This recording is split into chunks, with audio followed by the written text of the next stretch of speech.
Nazi Malook की बच्ची मेरी 14 साल की है और 3 महीने हो गया अगवा हुई है। बजाय मेहरबानी पंजाब हुकूमत मेरी मदद करे और मेरी बच्ची मैंने दिलाए। मेरी बेटी संध्या ने इन्होंने खस ली है, इन्होंने अगवा कर रही है, पता नहीं क्या कर दी थी इन्होंने। इन्हें देंदे नहीं मैनू, मेरे पति दे दो मैनू अल्लाह दे वास्ते।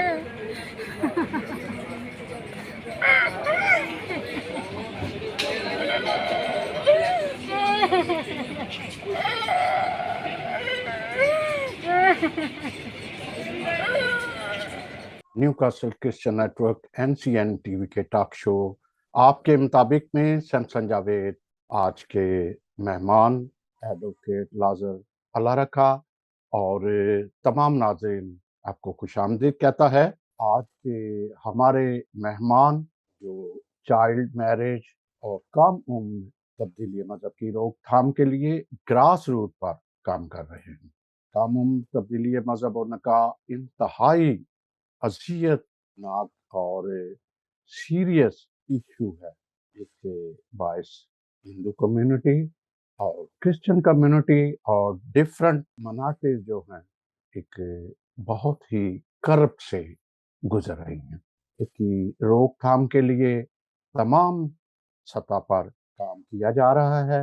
आगही के अलावा कानून साजी के लिए भी जदोजहद की जा रही है। नाज़रीन, वाज़िया रहे कि सूबा सिंध के कानून के मुताबिक वहाँ लड़की की शादी की उम्र 18 साल मुकर्रर है, जबकि पंजाब में 16 साल, इसी तरह सूबा बलूचिस्तान और खैबर पख्तूनख्वा में अलग अलग उम्र की शादी निकाह का एक हद मुकर्रर है। और ये तो निकाह का है, लेकिन तब्दीली मजहब इसका कोई ऐसा कानून वज़ा नहीं किया गया, लेकिन कोशिश ज़रूर की जा रही है। और सूबा सिंध की ज़्यादा कम्युनिटी बहावलपुर में हिंदू जो एक गरीब घरानों से तल्लुक़ रखती हैं लड़कियां, वो अगवा, तब्दीली मजहब और निकाह का शिकार होती हैं। और बाद में उनके साथ क्या होता है वो भी ये जानते हैं कि लड़कियों को किस तरफ ले जाया जा रहा होता है। हमारे आज के मेहमान मुख्तलिफ सेमिनार्स, मुख्तलिफ प्रोग्राम में इस तरह का जद्दोजहद के बारे में काम कर रहे होते हैं। खुशाइन बात यह है कि इनकी और दूसरों की जद्दोजहद की वजह से आज हुकूमती सतह पर भी कानून वज़ा करने की कोशिश की जा रही है। तो एडवोकेट अल्लाह रखा साहब, हम आपको खुशामदीद कहते हैं। तो जनाब, आप कैसे हैं? और कल तो आप बड़े एक वर्कशॉप में बड़े अच्छे लोगों के साथ बैठे हुए काम भी एक वर्कशॉप भी ले रहे थे। बहरहाल आप सारे मिलकर काम कर रहे थे। जी जनाब।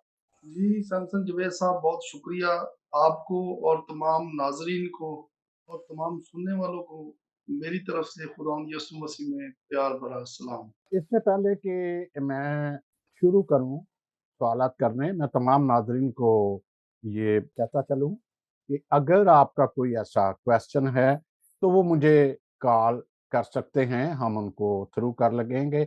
लेकिन याद रहे कि आप ठीक 20 मिनट बाद हमें कॉल कीजिएगा।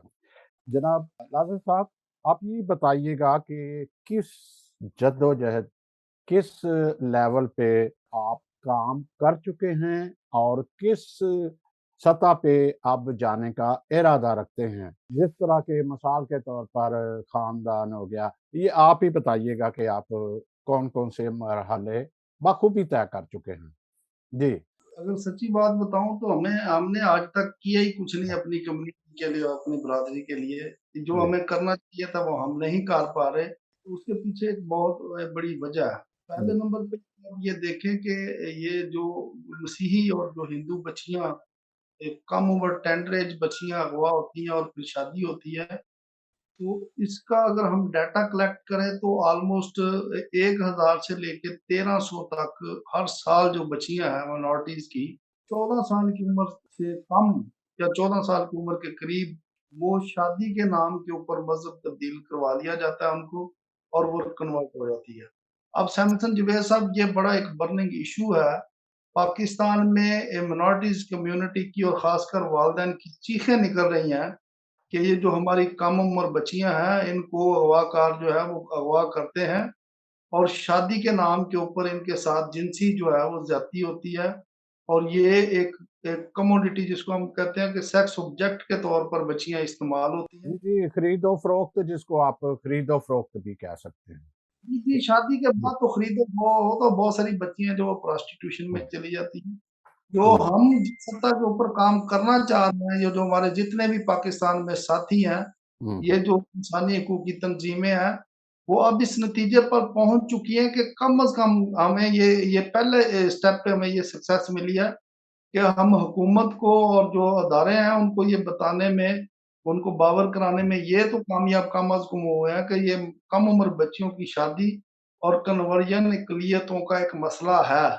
आज तक तो इसको कोई मसला कोई समझा ही नहीं गया और किसी भी अदारे ने, किसी भी कानून साज़ी के जो फ़ोरम है, उन्होंने इसके ऊपर कान ही नहीं धरा। पहली बात ये है कि ये जो माइनर बच्चियाँ हैं माइनॉरिटीज़ की, हिंदू की, आप अगर इंटीरियर चोलिस्तान में जाएँ और जो मज़ाफ़ाती इलाके हैं वहाँ ये इनका वॉल्यूम ज़्यादा है। उसके पीछे सर्टेन वजह है। सिंध में वडेराशाही का निज़ाम है, जागीरदाराना निज़ाम है और हमारे साउथ पंजाब में ख़ासकर जहाँ से मैं काम कर रहा हूँ, वहाँ जो ज़िम्मेदार है वो उस इलाके का जो उसका मज़ारा है, वो अमली तौर पर उसका मालिक है। कॉन्स्टिट्यूशन ऑफ पाकिस्तान में कहा गया है कि किसी भी शहरी को जो है वो गुलामी में नहीं भेजा जाएगा, लेकिन अगर किसी ने गुलामी की सही शक्ल देखनी हुँ, है, सूरत देखनी है, तो वो इन इलाकों का विज़िट करें, आपको पता चलेगा कि लोग नस्ल दर नस्ल गुलाम हैं। अब गुलाम की जो बच्ची होती है, वो अगर बदकिस्मती से शक्ल-ओ-सूरत की अच्छी हो, तो फिर उसका ज़िम्मेदार का दिल एक मिनॉरिटीज़ बच्ची के ऊपर आ जाना जो है, वो कोई को बड़ी बात नहीं है क्योंकि ये जो शिकारी होते हैं, इन्होंने नेट फेंका होता है और उसमें कोई ना कोई जो नासमझ बच्ची है, नाबालग बच्ची है, वो आ ही जाती है। अब ये देखें, ये जो मेजॉरिटी एक्ट है पाकिस्तान में, हुँ, सैमसंग साहब मेरी बात सुनें गौर से, वो ये है कि कोई बच्चा जो है वो जब तक 18 साल की उम्र अटेन नहीं कर लेता, मेजॉरिटी एक्ट ये कहता है कि वो माइनर है, वो नाबालिग है। अब ये जो रियासती जो कवानीन हैं और रियासती अदारे हैं, वो मिनॉरिटीज़ की बच्चियाँ 13-14 साल, 15 साल की, वो बच्चों का तस्लीम ही नहीं करता कि ये माइनर है। क्योंकि वो कहते हैं कि जी ये इसने प्यूबर्टी अटेन कर लिया, तो वो बच्चियों की मेंस्ट्रुएशन शुरू हो जाती है, तो वो जी बालिग हो जाती हैं। अब हमारे पास चाइल्ड मैरिज रिस्ट्रेंट एक्ट जो है वो 1929 से जो है वो लागू है और हमने जब पाकिस्तान की रियासत वजूद में आई तो उस एक्ट को हमने ऑन किया, हमने उसको आगे चलाया। अब जो मैरिज रिस्ट्रेंट एक्ट है, उसके ऊपर अमली तौर पर कोई काम नहीं हो रहा, वो इन ऑपरेशनल है। आपने ठीक कहा कि 16 साल की जो उम्र है, वो पंजाब में और जो सिंध में 18 साल की उम्र है, ये शादी के लिए उम्र होनी होनी चाहिए। कन्वर्जन के लिए तो उम्र 18 साल का हमारा मुतालबा है ये हुँ, और बड़ा हमारा जायज़ मुतालबा है पाकिस्तान की मज़हबी अक़लियतों का कि अगर कोई बच्चा मज़हब तब्दील करना चाहता है, तो उसको ज़हनी तौर पर कैपेबल तो होने दें।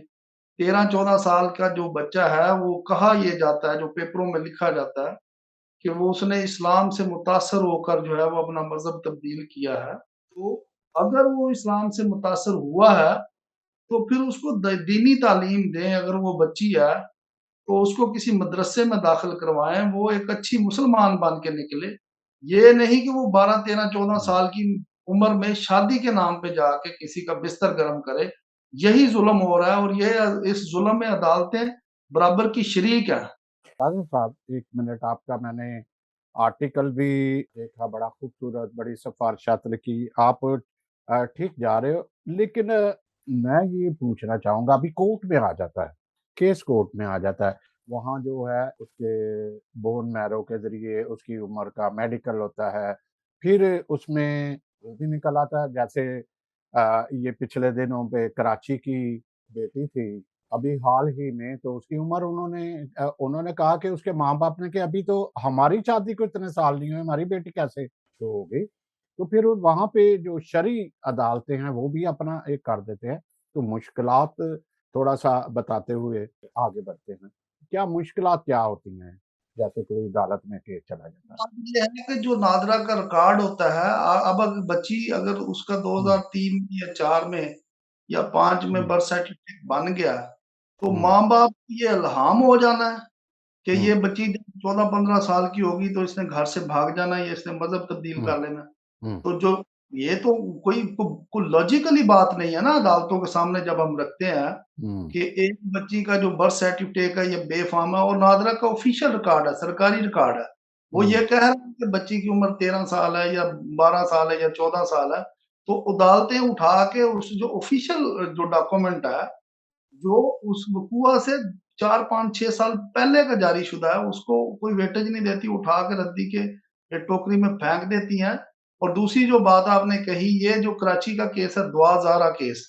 जी, जी, अब दुआ ज़ारा केस के दुआ ऊपर का। जो दिन-रात मेहनत कर रही हैं और जो अदारे हैं और जो लॉ एनफोर्समेंट एजेंसीज़ हैं, ये देखें उन्होंने अपनी सारी ताकत लगा दी है, पंजाब से बच्ची को वापस लेके गए हैं। हुँ, अब दवाज़ारा केस में हुआ ये है कि उसमें कन्वर्जन नहीं जुड़ी हुई। अगर कन्वर्जन होती, अगर वो बच्ची माइनॉरिटी की होती, तो ये पहले दिन ही केस खारिज हो जाना था।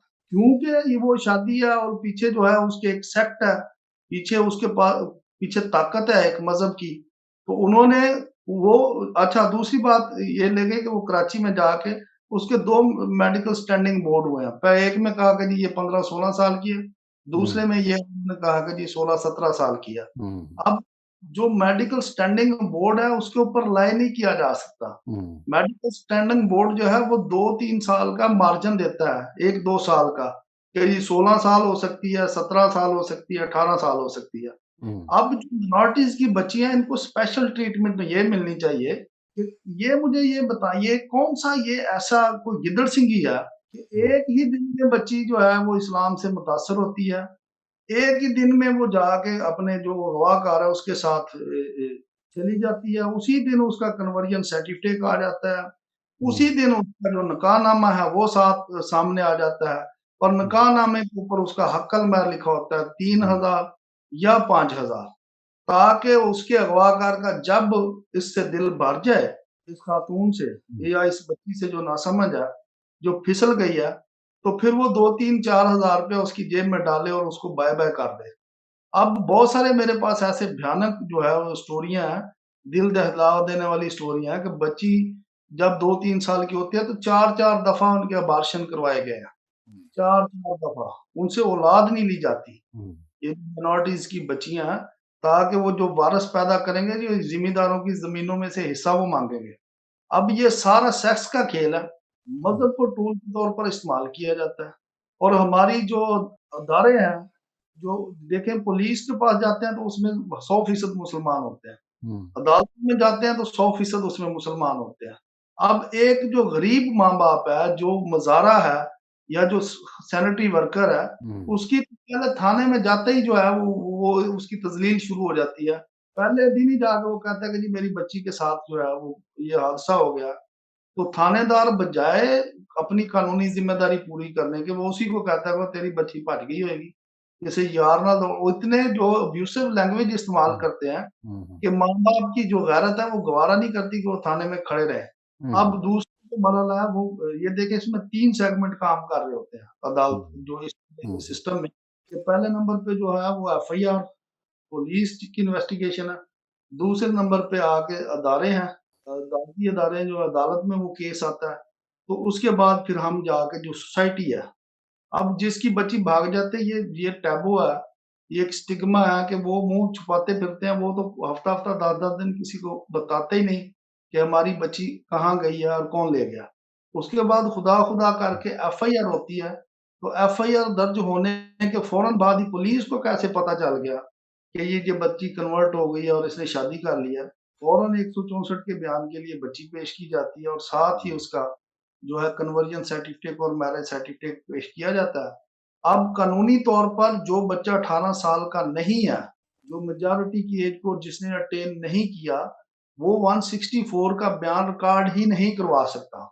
इसलिए कि 164 के बयान के ऊपर अगर कोई कन्फेशन करता है तो उसको सज़ाए मौत भी हो सकती है।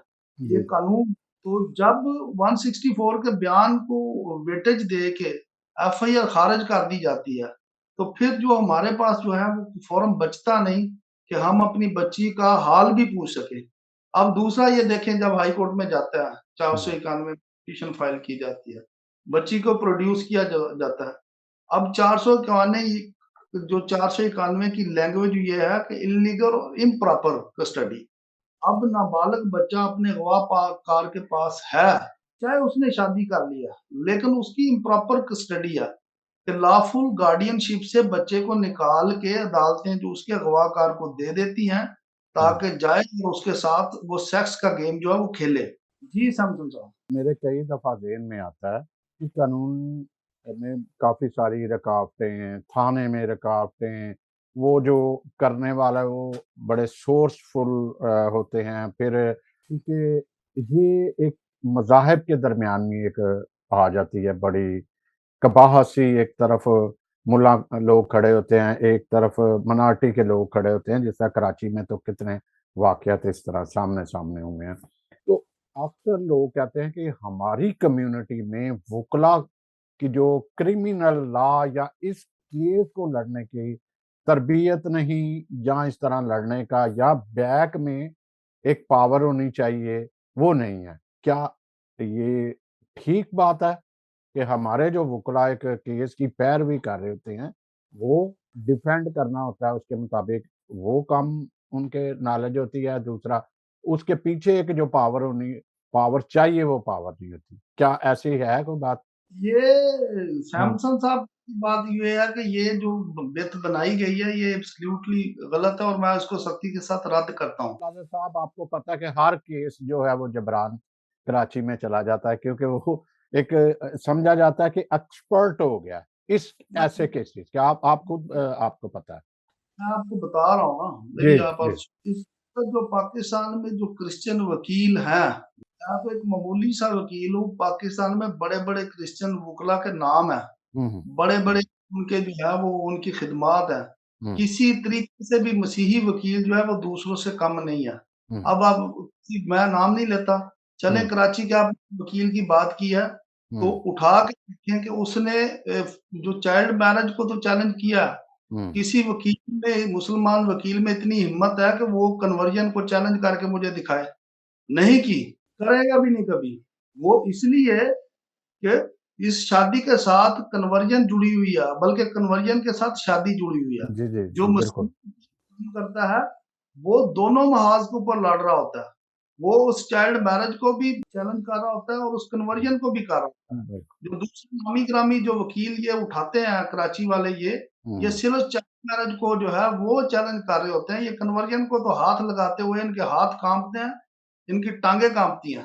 अब आप देखें, जो रवैये हैं, अमूमी रवैये हैं, हुँ, अदालतों के अमूमी रवैये ये हैं कि जैसे ही फ़ाइल आई, एक बच्ची की, पता चला कि ये सदब खान जो है वो क्रिश्चियन बच्ची थी हुँ, और उठा के उसने जो है वो मज़हब तब्दील कर लिया है और एक जो 42-45 साल के मर्द के साथ जिसकी पहले भी बीवी है, शादी कर ली है, हुँ, तो फिर अदालतें वो उस फ़ाइल को हाथ लाना गुनाह समझती हैं। बल्कि बाज़ औक़ात तो ओपन कोर्ट में जजेस के ऐसे रिमार्क्स आते हैं, बहुत सारे केसेज़ हैं, मैं उनमें से 1-2 अगर टाइम है तो मैं आपको मिसाल दे देता हूँ, कि एक बच्ची का केस पेश हुआ हाई कोर्ट में, मैं ही गया अभी पिछले दिनों। तो हाई कोर्ट के जज का कितना स्टेटस होता है या कितना उनका कैलिबर होता है, हुँ, तो वहां तक जाके इसको जी उठा के फाइल जो है 1-1.5 मिनट से ज्यादा टाइम नहीं मिलता। हुँ, हम चीखते रहते हैं कि जी हमारी बात तो सुन लें। उन्होंने कहा नहीं नहीं नहीं, बस कन्वर्जन हो गए, इंतजार ना फैलाएं, साइड पे हटें, रोस्टम छोड़ दें। रीजन ये है कि जो जो डिस्क्रिमिनेशन है वो इस केस को लेके वकील को भी फेस करनी पड़ती है।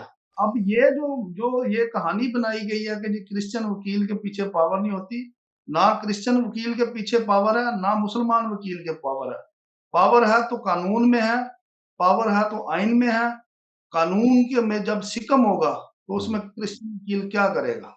ये ये मैंने लाज़र साहब इसलिए किया था कि अमूमन लोगों का रुख आप भी जानते हैं किस तरफ होता है। अपनी कम्युनिटी के किसी को भी कोई भी केस होती है, उसको ये होता है कि हमारे वुकला शायद वो ये कर नहीं सकते। खैर ये तो ऐसी बात है, मुझे ये बताइएगा कि ये एक कानूनी जंग हम लड़ रहे हैं। आप तो काफ़ी अरसे से इस मामलात ऐसे केस आपके सामने आए हैं, बड़ी रुकावटें आई हैं।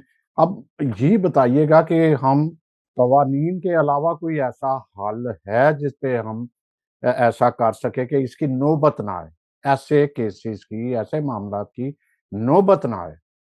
हाँ जी, हाँ जी, ये बड़ा ये जो हुँ, कानून है या जो एफआईआर है, ये मुकदमा है, हुँ, उससे भी बढ़कर इसके ऊपर काम करने चाहिए कि हमें प्रिवेंटिव मेजर्स लेने चाहिए हुँ, कि तूफ़ान आने से पहले हमें जो है वो दरिया के और नदी के बंद बाँधने चाहिए, मजबूत करने हुँ, चाहिए। हुँ, अब ये अब अगर केस स्टडी करें कि ये जो बच्चियाँ घरों से रन अवे मैरेजेज़ में जाती हैं, कन्वर्ट होती हैं 12-14 साल की हुँ, उम्र में, तो इनकी अगर आप केस स्टडी करें तो 98% जो है 90 के करीब जो है, वो अगवाकार करीब के आस-पास के जो है वो इलाकों का होता है और हुँ, उसकी घरों में फ्री एक्सेस होती है।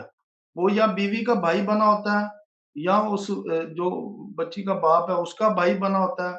कभी वो बच्ची को वो भतीजी होती है, कभी वो बच्ची का मामू बन जाता है और फिर वो घर में घुस के जो है वो संद लगाता है। कई ऐसी जगह है जहाँ वो किराएदार ऊपर वाली बिल्डिंग में रहते हुए ने वारदात कर दी है। जी, जी, मैंने यही कहा ना आस-पास जी, के लोग को कोई यानी कि ब भावलपुर की बच्ची को अगवा करने के लिए इस्लामाबाद से नहीं को आएगा। हुँ, चंद एक केसेज़ ऐसे हैं जो बच्चियाँ मोबाइल फ़ोन के ऊपर ट्रैप हुई हैं हुँ, या जो सोशल मीडिया के ऊपर उनकी जो पोर्न वीडियोज़ बना ली गई हैं। हुँ, आप हंसा के पास मेरे पास केसेज़ हैं कि वो फिर उनको ब्लैकमेल करके आया जाता है और बहुत सारे जो केसेज़ अब आ रहे हैं हुँ, सैमसंग का उसमें जो सूद का जो आंसर है उसको आप ना रद्द नहीं कर सकते कि बहुत सारे वालिदैन जो हैं वो अगवाकार से किसी न किसी तरीके से जो ख़ासकर माँ जो है हुँ, वो बेनिफिट उठाती है। क्योंकि बच्चे नकारा हैं लड़के ख़ासकर, हुँ, जिनके पास जॉब्स नहीं है, ये जॉब करना नहीं चाहते। ये चौक मल के खड़े होते हैं, बच्चियाँ लोगों के घरों में जाके काम करती हैं, माँ के साथ जाती हैं। अब 13-14 साल की बच्ची जब घर से जाएगी बाहर हुँ, और फिर उसके हाथ में 40-50 हज़ार का मोबाइल होगा, जब वो किसी घर में काम करती है, खेत में काम करती है, तो उसकी मैक्सिमम जो आमदन है, इनकम है, वो 4-5 हज़ार रुपए से ज़्यादा नहीं होती, जो हुँ, घरों में छुट्टियों में काम करती हैं हमारी बच्चियाँ, हमारी बेटियाँ। और हम सीना ठोक के ओन करते हैं कि वो हमारी बच्चियाँ। कोई इसमें दो राय नहीं है। अब इश्यू ये है कि वालिदैन को समझाने की ये ज़रूरत है कि जब आपकी हैसियत से ज़्यादा बच्चे महँगे कपड़े पहनेगी, हुँ, उसके हाथ में आपकी हैसियत से, आपकी आमदन से ज़्यादा मोबाइल फ़ोन आ जाएगा, तो माँ-बाप का फ़र्ज़ बनता है कि वो आँखें हुँ। खोलें। अभी आपने जो है एक वालिदैन से भी किया, फिर यूथ के साथ भी किया, आपके आम सिविल सोसाइटी के साथ भी आपकी जो एक सेशन थे, सेमिनार्स थे, वर्कशॉप थी आपने की। और नेक्स्ट अभी जो है आपका चर्चेज़ की तरफ मेरे इल्म के मुताबिक आपका रुख चर्चेज़ की तरफ भी है कि चर्चेज़ भी अपना फ़ाल किरदार अदा करें। तो आपको कैसा रिस्पॉन्स जो 3 स्टेप में मिला? ये पहला जो यूथ के साथ स्टेप है, वालिदैन के साथ हमारी इंटरेक्शन है क्योंकि मेरा बेसिक काम तो वकालत करना है ना। हुँ, लेकिन आप जो मेहरबान दोस्त हैं, हुँ, और जो दूसरे हैं, काफ़ी सारे दोस्त जो हैं, वो फिर बुला लेते हैं, तो हम हुँ, शायद हम थोड़ा बहुत अपना हिस्सा डाल सकें। तो हुँ, ये चर्च जो है इस वक़्त वो उसको मैं ये चर्चेज़ के जितने भी हमारे पास्टर्स, फादर साहिबान, जितने भी रिस्पॉन्सिबल जो लोग हैं, वो मेरी आवाज़ अगर सुन रहे हैं, तो चर्च को अब ये कन्वर्जन को लेके और मासूम बच्चियों की चाइल्ड मैरिज को लेके दोबारा से मिशनरी काम करना पड़ेगा। बिल्कुल, दोबारा से तो ऐसा ही है। आपने बड़ी खूबसूरत जो सिफ़ारिशात जबरी तब्दीली, मज़हब, हक़ाइक़ और हल आपने बताए हुए हैं, जिसमें बेफ़ाम है, वो बनाना ज़रूरी है।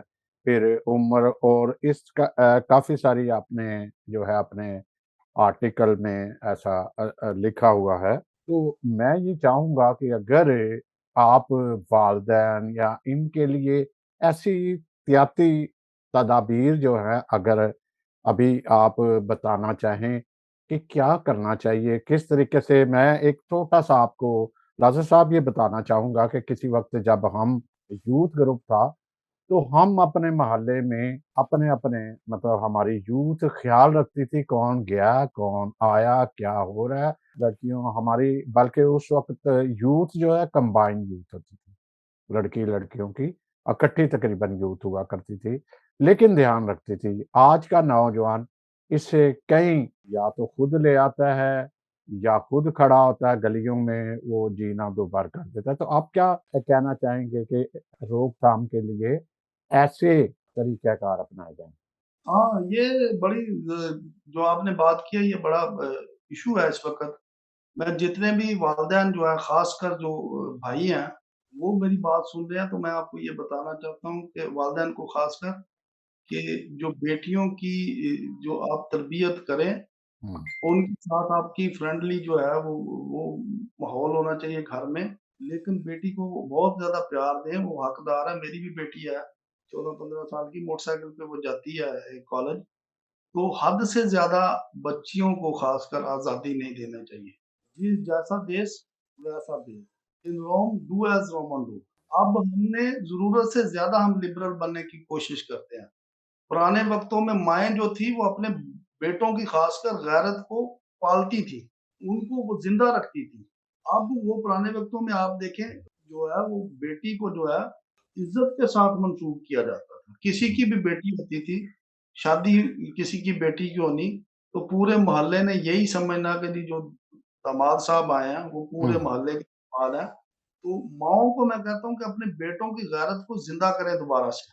उसमें हुँ, जो इंसानी गैरत है वो ज़िंदा रखें, उनमें मज़हबी गैरत ज़िंदा रखें और बेटियों को अच्छे से अच्छी तालीम दें, अच्छी से अच्छी तरबियत दें, लेकिन उनको इतना मादर-पिदर आज़ादी ना दे दें कि वो जब दिल करे आए, जब दिल करे जाए, जिसके साथ मर्ज़ी आए, जिसके साथ मर्ज़ी जाए।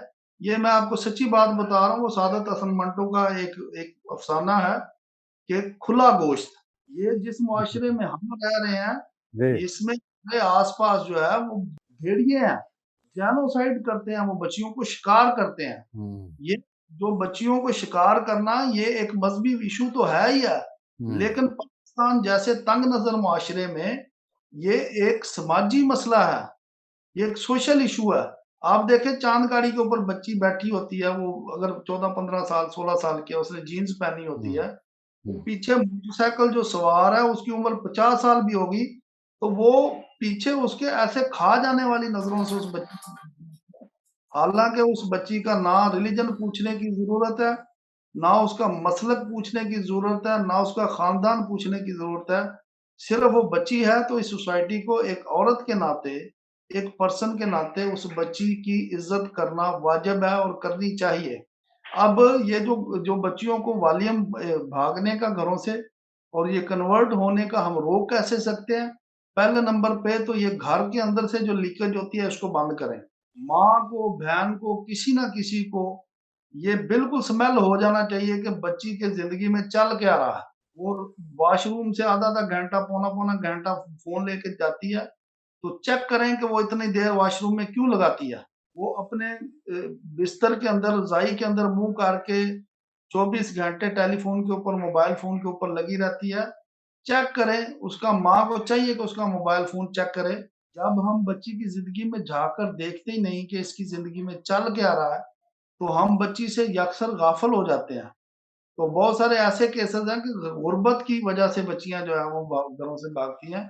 जी, जी। लेकिन ज़्यादा केसेज़ ऐसे हैं जहाँ हम सो कॉल्ड लिबरलिज़्म की तरफ मैं यही बात करना चाह रहा था माज़रत के साथ लाज़र साहब, क्योंकि मैंने ऐसे वाक़यात सुने हैं, गुर्बत की वजह से वो अपनी जवान बच्ची हैं, जवान छोटी माइनर ऐज की, उनको फैक्ट्रियों में भेज रही हैं, लोगों के घरों में काम करने के लिए भेज रही हैं, जो निशाना बाद में हवस का शिकार हो जाती हैं। फिर कई ऐसे वाक़या जो माँ-बेटी इकट्ठे किसी के घर में काम कर रही होती है, छोटी बच्चियाँ जो शिकार होती हैं, इनका इनका भी हल एक तो ज़ाहिर है मोबाइल की सहूलत आ गई कुछ ये वाली, तो एक तो बिल्कुल जिसके पास मोबाइल भी नहीं, जिसके पास उनकी मेरा ख़्याल है आपने भी देखा होगा अक्सरियत ऐसे लोगों की भी है, जो दूर-दराज़ इलाकों में ऐसे रहते हैं 2 घर, 3 घर जो माले गनीमत बन जाती हैं। उनका क्या हाल, कैसे हाल किया जाए? उनका कैसे, क्योंकि कोई करने के लिए तो ऐसा सोचे भाई कि उनके लिए कोई फैक्ट्री लगाए, कोई ऐसा लगाए जहाँ पे वो लड़कियाँ जो हैं वो अगर गुर्बत है उसको दूर करना मकसूद है तो वो काम करें उधर। अच्छा, अब जी। मैं काउंटर क्वेश्चन आपसे ये करता हूँ हुँ। कि एक घर में 2 बेटियाँ और 2 ही बेटे हैं, तो क्या ये ज़्यादा बेहतर नहीं है कि बेटे काम करें हाँ। या घर के अंदर रह के कोई घरेलू हुँ, काम करें? क्योंकि बेटों ने काम करना नहीं है। हुँ, आप जिस जिस नुक्ते की तरफ आप लेके हुँ, आ रहे हैं, हुँ, ये मटीरियल चोलोस्तान में उधर है।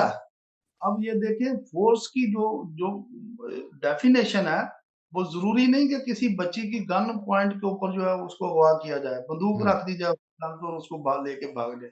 हुँ, गुर्बत को काउंटर करने के लिए अट्रैक्शन दी जाती है। अब हुँ, एक बच्ची को रेड कलर का सूट बड़ा पसंद है, मिसाल के तौर पर। हुँ, एक उसने कहीं देख लिया किसी को पहने हुए अपनी सहेली को। हुँ, अब वो उसके दिल में ख्वाहिश मचल रही है कि मैं ये मुझे पसंद है ये सूट या ये जूता मुझे पसंद है। तो अट्रैक्शन उसके लिए जूते में है और उस कपड़े में है, उस सूट में है।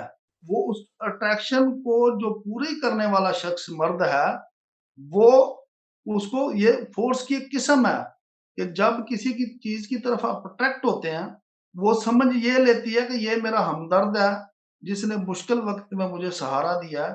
लेकिन वो सहारा देने वाला जो वो वाला मर्द है, जिसने उनकी गुर्बत में, उनकी तंगदस्ती में बाज़ औक़ात केस ऐसे भी हैं कि एक एक माँ-बाप के एक भाई के ऊपर पर्चा हो गया। अब एक वहाँ का ज़िम्मेदार जो है, उनका लड़का जो है, वो माँ-बाप के साथ थाने में गया 2 दफ़ा, 3 दफ़ा वो कचहरी में गया, चौथी दफ़ा वो लड़की लेके भाग गया। हुआ ऐसा कि नहीं हुआ? इसलिए कि उसको एक्सेस दे दी, उसको मसीहा लोग समझ लेते हैं। और ये मैं जो पढ़ी-लिखी सोसाइटियाँ ये मैं किसी शोबे को टारगेट नहीं कर रहा। अब जो हॉस्पिटल्स में देख लें, उनसे रिलेटेड जो है हमारी लड़कियाँ, पढ़ी-लिखी लड़कियाँ, वो फ़ख्र महसूस करती हैं ये फ्रेंडशिप के ऊपर जो। मैंने पहले अर्ज़ किया है कि अपनी मज़हबी गैरत को बचा के रखें, जगा के रखें। अब क्योंकि आज हमारा टॉपिक है माइनर बच्चियाँ और कन्वर्जन का, तो मैं इसी के ऊपर रखूँगा। मैं आपसे रिक्वेस्ट करूँगा किसी दिन एक पूरा सेशन रखें। ये बहुत बड़ा कैनवस है, बहुत बड़ा ये सब्जेक्ट है, जिसके ऊपर बड़ा काम करने की ज़रूरत है।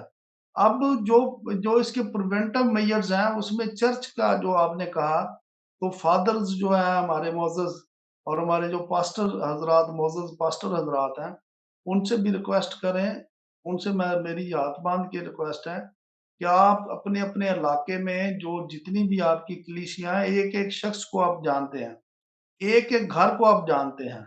आपको जब ये बाबू के ज़रिए या आपके एल्डर के ज़रिए ये बात पता चलती है कि एक फलाँ गैर मर्द का, फलाँ गैर शख्स का एक घर में ज़रूरत से ज़्यादा आना-जाना है और वो फ्रीली जो उसकी एक्सेस है, वो बच्ची जो जवान है उसके साथ आती है, जाती है, तो माँ-बाप की काउंसलिंग करने की ज़रूरत है।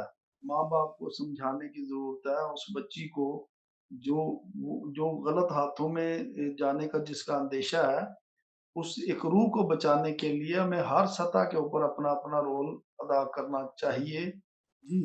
जी, अच्छा ये मेरा ये क्वेश्चन ये था कि जब हम किसी को कहते हैं ना पेरेंट्स को जो अब बाबू वगैरह या कोई दूसरे जाते हैं तो इसमें जो नंबर 1 ये है कि वो पेरेंट्स बात ही उस वक़्त वो कॉम्प्रोमाइज़ पे आते हैं, उनके घर में पैसे आ रहे होते हैं, तो वो कॉम्प्रोमाइज़ पे आते हैं, वो कहते हैं हमारे घर में हमारा घर का मैटर है, आप बीच में क्यों बोल रहे हो? तब तो वो सरे-दस्त जो समझाने वाले हैं ना उनको वो गधा समझ के तो उनको भेज देते हैं। उस वक़्त उनसे वो करते हैं लड़ाई झगड़ा और उन्हें कहते हैं आपको राइट किसने दिया हमारे घर में बोलने का? एक तो ये जो प्रीस्ट या कोई घर का मोहल्लेदार या कोई गैरतमंद शख्स उनको पावर करवाने की कोशिश करता है, तो वो इस जगह पे वो झगड़ना पेरेंट्स खुद ही शुरू कर देते हैं। सेकंडली ये है कि जो इनके में जो इसमें आती है ये बात जब हम आगे चलते हैं, तो पेरेंट्स को ये देखना चाहिए कि हमें हमारा बच्चा ये काम कर रहा है या हो रहा है, तो हम इसमें किस हद तक उनको वो कवर कर सकते हैं और इसमें उसको वो कवर नहीं कर रहे होते, वो सिर्फ अपने बच्चे को लिबर्टी दे देते हैं। और सेकंडली जो वो हमारे प्रीस्ट वाली बात की, तो जो सर आपने शमशेर साहब आपने बात की है, तो उसमें चर्च में जो फोकस ही जो लाज़र साहब की जो एडवोकेट साहब ने बहुत खूबसूरत बात की कि हमें अपनी गैरत को कायम रखना है, बच्चों में बनाना है, तो हम तो सारा फोकस ही न्यू टेस्टामेंट पे करते हैं। तो फोकस जितनी बात है वो हमने करना है ओल्ड टेस्टामेंट से, ये सारा फोकस वहां से मिलता है। तो हमने उसे यकसन बदल के रख दिया, उसके ऊपर हम फोकस कर ही नहीं रहे, हम उसको छोड़ देते हैं। तो सारा तो हमने फोकस किया हुआ न्यू टेस्टामेंट पे। और थर्ड, जब पहले दिन अब जब बच्ची के हाथ में, थर्ड क्वेश्चन, ये भी लाजा साहब की बात बड़ी खूबसूरत थी, एडवोकेट साहब की मन की बड़ी दिल से इज्जत करता, बड़े अच्छे उन्होंने पॉइंट्स उठाए। तो जिस दिन बच्ची को ये आपको पता है कि हम इस काबिल ही नहीं है, तो बच्ची जब उसके हाथ में मोबाइल फोन आ जाएगा ना, तो उसके बाद वो पेरेंट्स की नहीं सुनती, फिर वो रजाइयों में लेके, तो एक दूर की बात में बड़ी अच्छी बात की, जो वॉशरूम में जाके फिर वो ओपन भी हो जाती है। तो ये माँ बाप को लिबर्टी ही रोकनी पड़ेगी जो बच्चों को बेजा उन्होंने दे रखी है। थैंक यू जी, बहुत शुक्रिया नाजर साहब। ये लाहौर से एडवोकेट सलमान इकबाल साहब थे जो इस वक्त अपने ओपिनियन दे रहे थे। सलमान साहब, थैंक यू वेरी मच। हाँ जी जी, मैं ये कहना चाह रहा था कि आपने आरजू के वक्त देखा एक दुनिया, मतलब पूरी वर्ल्ड लेवल पे एक तहरीक उठी थी, लोगों ने बड़ा एहतजाज किया था, तो सामने आए थे, बड़ी सारी हुई, फिर जल्दी कोई गड़बड़ हो गई। मैं यही आपसे बात करना चाह रहा हूँ कि क्या आज हमारी कम्युनिटी का जज्बा अगर आता है, इस तरह का सामने जज्बा आता है, तो हम इस पे कर सकते हैं, कोई काबू पा सकते हैं? क्यों नहीं काबू पा सकते? ये देखें, रियासतों के जी, साथ जो है 2 तरीके से जो डील किया जाता है। जो जी, शहरी की तरफ कॉन्स्टिट्यूशन ये कहता है, हमें गारंटी देता है कि पाकिस्तान में तमाम जो शहरी हैं वो बराबर हैसियत के हामिल होंगे और मज़हब को एक्सप्लॉइट नहीं किया जाएगा। हुँ, अब मैं ये कहता हूँ कि जो क्रिश्चियन बच्ची है वो तो कहते हैं कि जी वो मुतासर हो गई है। तो हुँ, जो ये अटक का एक वाक़या हुआ है कि एक क्रिश्चियन लड़का है, उसने इस्लाम कबूल किया और मुसलमान लड़की से शादी कर ली और बहावलनगर में पुलिस ने उसको खल्ले मार-मार के उसको गिरफ्तार किया और ले गया। तो एक तरफ ये कहते हैं कि जी बच्चा जो माइनर है, क्रिश्चियन बच्ची जो है वो मुतासर हो गई है। तो दूसरी तरफ जो लड़का है जब वो होता है तो कहता है नहीं जी इसने शादी के लिए ये जो है वो मज़हब तब्दील किया। तो एक जो ये देखें कितना डबल स्टैंडर्ड है हमारी सोसाइटी का कि हम हमारी जो जो रियासत है उसके जो कवानीन है वो हिंदू बच्ची को और मसीही बच्ची को जो माइनर है 18 साल से कम वो भी तस्लीम करने के लिए तैयार नहीं है। और देखें ये इसका जो एक बैकग्राउंड जो है वो उसको ज़रा समझने की कोशिश करें कि एक बच्ची जो मुतासर हो गई है, मिसाल के तौर पर हुँ, 18 12-14 साल जो है वो मसीहत में रही या हिंदू में मज़हब को जो प्रैक्टिस करती रही, एक दिन में ही जो कोई शख्स है वो मुतासर कैसे हो गया? अगर वो मुतासर हो भी गया तो that is the matter of heart and soul. उसका और उसके खुदा का मामला है। मज़हब तब्दील करने के ऊपर मुझे कोई एतराज़ नहीं है। मैं इसका बहुत बड़ा हामी हूँ कि हर शख्स को अपना चॉइस का मज़हब जो है वो प्रैक्टिस करने की इजाज़त है। लेकिन मैं ये मेरे साथ ही ये क्वेश्चन है, ज़िम्नी ये है कि वो उसको 18 साल की उम्र तक पहुँचने के लिए वेट कर लेना चाहिए। जी, क्या जी। हो जाएगा? मैं आपसे ये पूछना ये चाह रहा था, वो बात चूँकि कॉल आ गई थी, और यही था कि आपको कितनी उम्मीद है इस दफ़ा स्टैंडिंग कमेटी हुकूमत ने बनाई है, इस पे ख़ास गौर करने के लिए, फ़ोर्स्ड कन्वर्जन की रोकथाम के लिए इक़दाम किए जाएँ या कानून साज़ी की। आप किस सतह पे हमारी जो सिफ़ारिशें जिन्होंने दी या शामिल हैं, क्या क्रिश्चियन भी कुछ शामिल है, या कि कहाँ तक आप सोचते हैं कि बेहतर होगा? ये देखिए मैं अर्ज़ करूँ, ये सिफ़ारिशात जो पहले जो है रिपीलमेंट ऑफ जो सिंध में हुँ, भी जो कन्वर्जन के ऊपर एक बिल आया था, हुँ, असेंबली की पास भी हो गया था, हुँ, लेकिन ऊपर जाके जो है वो उसको जो है रिजेक्ट कर दिया गया। ये हुँ, सिफ़ारिशात आप जितनी मर्ज़ी ले लें, मसला ये है कि ग्रास रूट लेवल के ऊपर, हुँ, ग्रास रूट के ऊपर रियासत की जो जो ताकत है वो चलती है रियासती कवानीन के ऊपर, आइन के हुँ, ऊपर, फिर रियासती मशीनरी के ऊपर। हुँ, रियासत के जो शहरी हैं, वो किसी रियासत से 2 तरीके से अपने जो है वो मुतालबात मनवा सकते हैं। पहले नंबर के ऊपर एक शहरी को जो अपना मुतालबा मनवाने के लिए सबसे बड़ा उसके पास जो टूल है, वो है वोट का। और दूसरे नंबर पे अगर रियासत उसकी बात नहीं मानती, तो वो एहतजाज का है। अब उतना शोर जो जितना आना चाहिए, उतनी चीखें जितनी नहीं कर रहे इस बर्नल जोशी के ऊपर, ना मुझे सिंध से सुनाई देती हैं, ना मुझे इंटीरियर पंजाब से सुनाई देती हैं, ना मुझे जो बलोचिस्तान और हमने सिर्फ जो चंद जो इंसानी हकूक के इदारे हैं, जो मिनॉरिटीज़ के ऊपर काम करने वाले लोग हैं, वो ये शोर डाल रहे हैं, खप डाल रहे हैं। आम जो आदमी है, अभी भी वो लातल्लक है, एक मोहल्ले का, एक गली का। और यहाँ मैं एक मैसेज देना चाहता हूँ अपने लोगों को कि देखिए मैं अब वकील हूँ, छोटा-मोटा ही सही, लेकिन चलें खुदा का शुक्र है, अपने लोगों से कभी दस्तबरदार ना हों। वो गटर के अंदर है, वो खाकरूब है, वो सैनिटरी वर्कर है, वो खेत मज़दूर है, वो भट्टा मज़दूर है, सीना ठोक के कहें कि ये हमारे लोग हैं। हमने इनके हकूक़ की जद्दोजहद करनी है। क्या हुआ अगर वो किसी छोटे मीगर किस्म के काम में इन्वॉल्व है, हमने कोशिश करके एक नस्ल तो बर्बाद हमने कर लिया, एक नस्ल हम अभी भी बचा सकते हैं और वो है तालीम और तरबियत के ज़रिए से।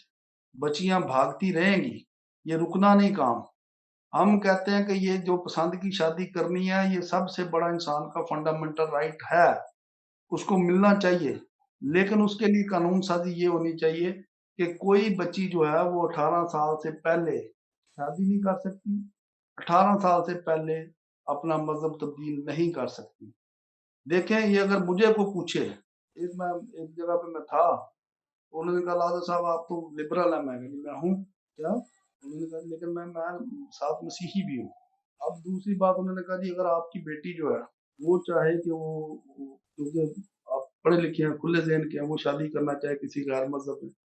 मैंने कहा जी मुझे कोई एतराज़ नहीं होगा, अगर यही रियायत मेरे बेटे को भी मिले तो। यस, यस, ये बिल्कुल लिबरल लिबरल का मतलब क्या कि आप भी तो लिबरल हो ना। जब आपका मामला कुछ और होता है, हमारा मामला कुछ होता है, तो बेटे फिर को तो कहना जी नहीं, नहीं, नहीं, नहीं, ये नहीं, अ, ऐसा नहीं। अब हमारे पास 1 मिनट है, अगर आप कुछ कहना चाहें अपने नाज़रीन को, वालिदैन सुन रहे होते हैं सारे, क्या कहना चाहेंगे आप? मैसेज दीजिएगा, फिर हम इजाज़त लेंगे। जी, मैं बहुत शुक्रिया आपका और मैं वालिदैन को जो सुन रहे हैं, मैं आपको ये बता रहा हूँ, जो पाकिस्तान में ख़ासकर जो मेरे हिंदू बहन-भाई हैं, जो मेरे मसीही बहन-भाई हैं और दूसरी दीगर मज़हबी अक़लियतों से आप तल्लक़ रखते हैं, हमारे पास कोई बड़े सरमाए नहीं हैं, हमारे पास जगीरें नहीं हैं, हमारे पास कोठियाँ नहीं हैं, बड़े कारोबार नहीं हैं। हमारे पास हमारे बच्चे, हमारा असासा है, इनको बचाएँ। क्योंकि आपने अगर एक नस्ल बचानी है, तो फिर अब आपको जो है वो बहुत सारी चीज़ों की कुर्बानी देनी पड़ेगी। बहुत सारे जो वालिदैन हैं, वो तो मेहनतकारी कर रहे हैं, लेकिन बहुत सारे वालिदैन जो हैं, वो अभी भी सो रहे हैं।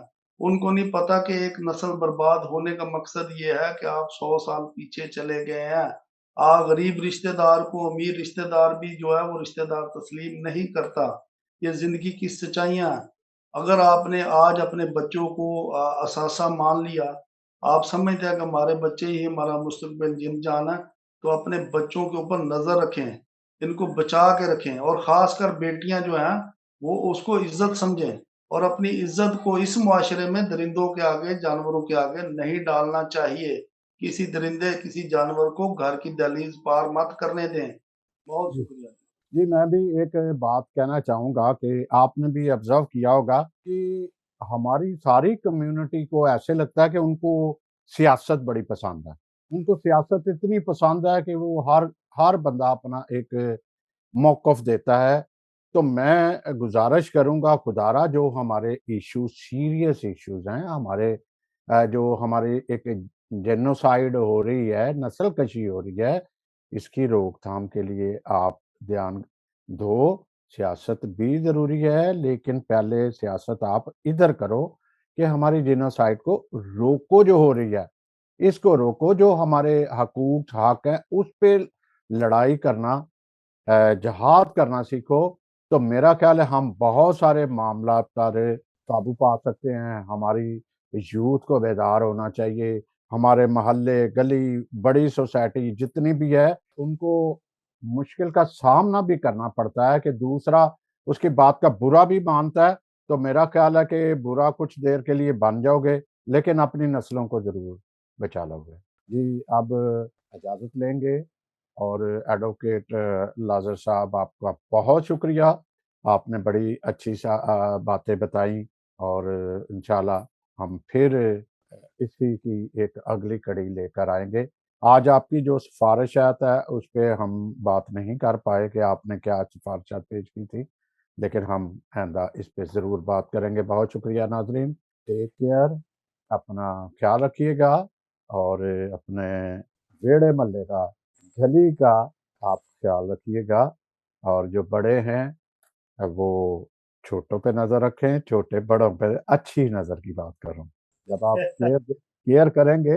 केयर करेंगे तो मेरा ख्याल है मसाइल बहुत सारे हल होंगे। बहुत शुक्रिया, खुदाए पैमान, खुदा आप सबका हामी नासिर हो। बहुत शुक्रिया। Thank you.